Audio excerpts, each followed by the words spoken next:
गुलाबजाम बनवताना आपल्याला बऱ्याचदा एक प्रॉब्लेम येत असतो. तो म्हणजे गुलाबजाम चिरतात किंवा त्याला तडे पडतात किंवा मग गुलाबजाम हे आतपर्यंत पाक शोषत नाहीत, कडक बनतात. तर याच्यासाठी एक साधं सोपं असं सोल्युशन आहे की गुलाबजामचं जेव्हा आपण पीठ तयार करतो, मग ते इन्स्टंट मिक्सपासून असो किंवा खव्याचं असो, तर हे पीठ भिजताना हे सैल भिजायचं. जेवढं सैल पीठ असेल तेवढे तुमचे गुलाबजाम छान मऊसूद होतील. सैल असं पीठ भिजलं की त्यानंतर गुलाबजाम वळताना हाताला तूप लावायचं. यामुळे गुलाबजामला अजिबात तडे पडणार नाही. खूप छान सॉफ्ट असे गुलाबजाम वळले जातील आणि सैल पीठ असल्यामुळे अगदी पटापट गुलाबजाम वळता येतात. तसंच हे गुलाबजाम तळल्यानंतर गरम पाकात टाकायचे. गरम पाकात टाकले तरच गुलाबजाम आतपर्यंत पाक शोषून घेतील आणि रसरशीत असे तयार होतील. चपात्या किंवा पोळ्या बनवताना काही जणांना एक प्रॉब्लेम येतो. तो म्हणजे चपाती बनवल्यानंतर ती गरम असताना तर छान मऊ असते, पण जशी चपाती थंड होते तशी ती कडक होत जाते किंवा मग वातड होते. किंवा मग तुमच्या ज्या पोळ्या खूप छान पांढऱ्या शुभ्र येत नसतील, तर त्यासाठी साधी सोपी गोष्ट करायची. ती म्हणजे अशी, एकतर कणिक मळताना त्यामध्ये 2-3 चमचे तेल टाकायचं आणि त्यानंतर कणिक मळून घ्यायची. आता कणिक मळल्यानंतर ती 10 मिनिटापेक्षा जास्त वेळ ठेवायची नाही. लगेच पोळ्या बनवायला घ्यायच्या, तरच पोळ्या पांढऱ्या शुभ्र येतील. आणि कणकेमध्ये तेल टाकल्यामुळे आपल्या ह्या ज्या पोळ्या आहेत किंवा चपात्या आहेत, ह्या संपेपर्यंत छान मऊसूद अशा राहतात. आता पोळी जर टम्म फुगलेली हवी असेल तर त्यासाठी पोळी लाटताना अगदी हलक्या हाताने लाटायची, म्हणजे पोळी छान टम्म अशी फुगते. पोळी भाजत असताना तव्याला थोडंसं तेल लावून घ्यायचं. तेल लावून हा तवा पुसून घ्यायचा आणि त्यानंतर यावरती पोळी भाजायची, म्हणजे पोळी करपत नाही, खूप छान भाजली जाते. तसंच पोळी जेव्हा आपण भाजून ठेवतो तर ती सुरुवातीला अशा प्रकारे चाळणीवर ठेवायची आणि नंतर तुम्ही डब्यात ठेवू शकतात. मेथीची भाजी निवडताना एक खूप महत्त्वाची अशी काळजी घ्यायची असते. ती म्हणजे अशी की भाजी आपण तर निवडून घेतो, पण आपण फक्त हिरवी पानं पाहतो. तर ह्या पानांवरती जर असे पांढरे डाग असतील तर ही पानं आपल्याला फेकून द्यायची आहेत. कारण पानांवरती जर पांढरे डाग असतील तर हे असतं आळ्यांचं किंवा बारीक अशा किड्यांचं घर. तर त्यासाठी जर मेथीच्या भाजीवरती असे पांढरे डाग असतील किंवा हे पानं पांढरे असतील तर हे पानं काढून टाकायचे. हॉटेलसारखी बिर्याणी जर आपल्याला घरच्या घरी बनवायची असेल तर त्यासाठी सगळ्यात महत्त्वाचं म्हणजे आपला जो भात आहे तो अगदी परफेक्ट बनायला पाहिजे. आणि भात परफेक्ट बनवायचा आहे तर त्यासाठी पाण्याचं प्रमाण योग्य झालं पाहिजे. तर जर तुम्हाला बिर्याणीसाठी भात बनवायचा असेल तर भात हा अर्धवट शिजवून त्याचं पाणी काढून घेतलं जातं. तर त्यासाठी आपल्याला पाणी किती वापरायचं आहे, जेवढे आपण तांदूळ घेतोय त्याच्यात 3 पट पाणी वापरायचं. म्हणजे 1 कप तांदूळ असेल तर 3 कप पाणी घ्यायचं. आता हे पाणी उकळायला ठेवल्यानंतर त्यात चवीपुरता मीठ टाकतोच, पण त्यासोबत आपल्याला टाकायचं आहे 5-6 थेंब लिंबाचा रस आणि 1 चमचा तूप. तूप टाकल्यामुळे आपला जो भात आहे तो छान मोकळा सुटसुटीत होतो आणि लिंबाचा रस टाकल्यामुळे अगदी पांढरा शुभ्र असा तयार होतो. आणि अशा पद्धतीने जवळपास 70 ते 80% हा भात शिजून घ्यायचा. त्यानंतर याचं पाणी काढून घ्यायचं. आता पाणी काढल्यानंतर लगेच याच्यावर थंड पाणी टाकायचं. ह्यामुळे काय होईल, हा भात छान मोकळा आणि सुटसुटीत असा होईल आणि त्यामुळे आपली जी बिर्याणी आहे ती अगदी हॉटेलच्या बिर्याणीसारखी छान मोकळी सुटसुटीत अशी तयार होईल. पुऱ्या बनवताना, घारगे बनवताना किंवा मग भटुरे बनवताना हे पदार्थ जर तेलकट होऊ नयेत असं तुम्हाला वाटत असेल तर त्यासाठी एक छोटीशी युक्ती आहे. ती अशी की हे जे सगळे पदार्थ आहेत, पुरी असो, घारगे असो किंवा भटुरे असो, हे तळताना तेल चांगलं कडकडीत गरम ठेवायचं. गॅसची फ्लेम हायच ठेवायची. आणि दुसरी गोष्ट अशी की पुरी तेलात सोडल्यानंतर एका बाजूने एकदाच तळायची.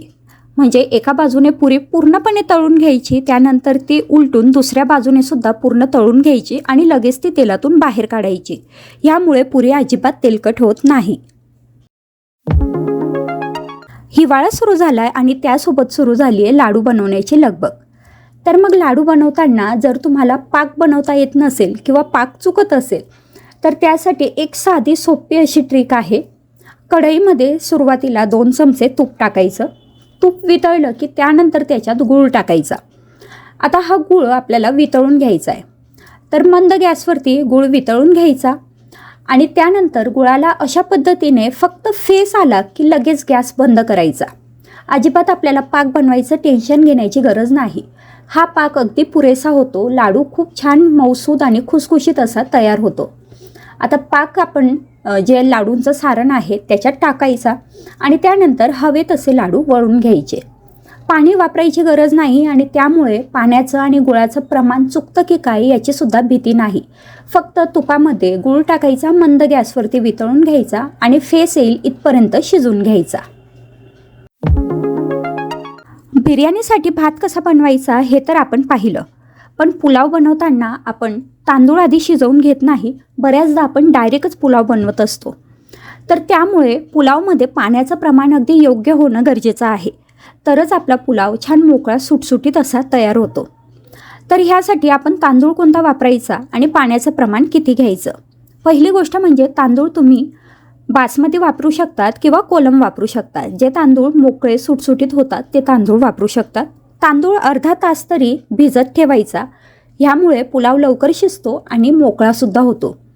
आणि त्यासोबतच पाण्याचं प्रमाण किती घ्यायचं, जर तुम्ही तांदूळ अर्धा तास आधी भिजत ठेवला असेल तर तांदूळाच्या 1.5 पट पाणी घ्या. म्हणजे 1 कप तांदूळ असेल तर 1.5 कप पाणी.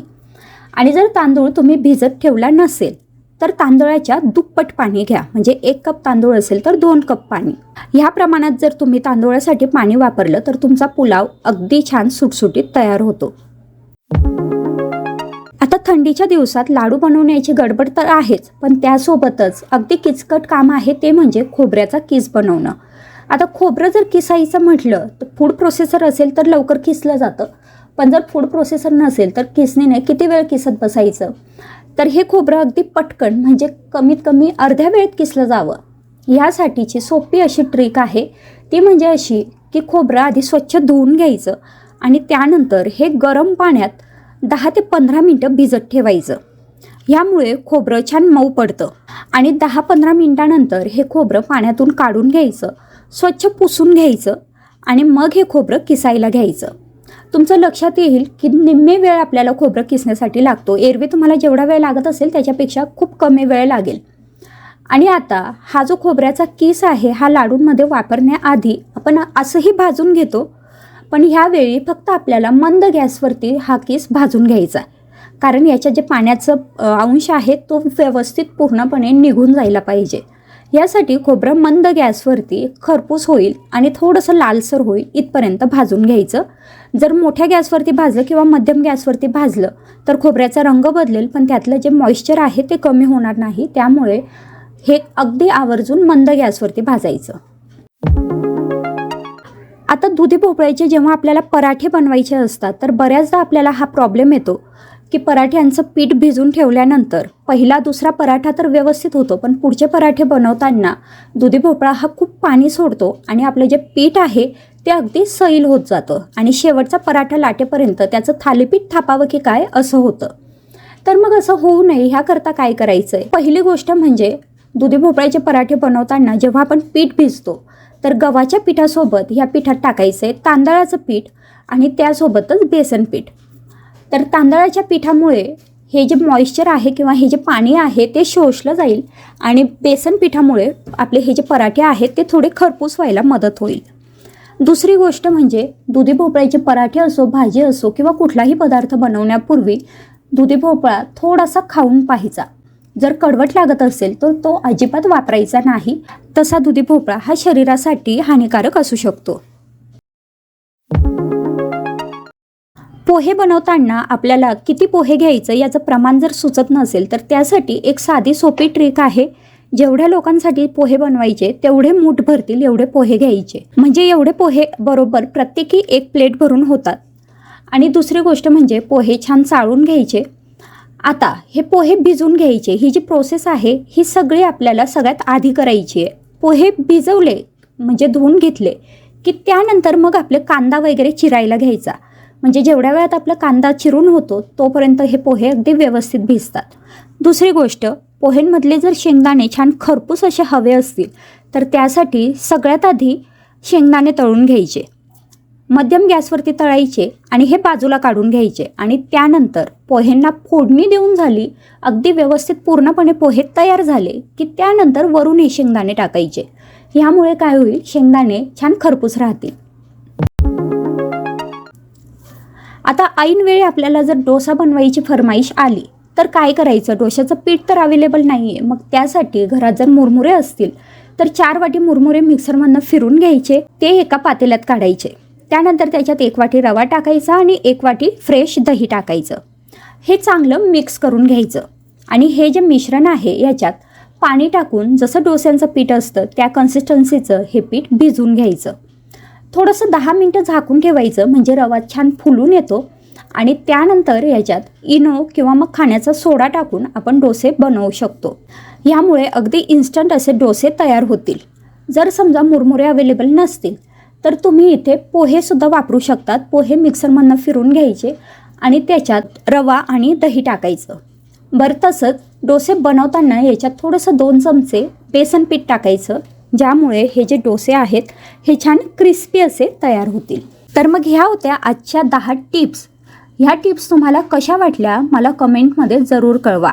ह्या टिप्स नक्कीच तुम्हाला उपयोगी वाटल्या असतील तर व्हिडिओला लाईक जरूर करा, चॅनलला सबस्क्राईब करा आणि हा व्हिडिओ तुमच्या मित्रमैत्रिणींसोबत शेअर करा. पुन्हा भेटू पुढच्या नवीन व्हिडिओसोबत. तोपर्यंत बाय बाय.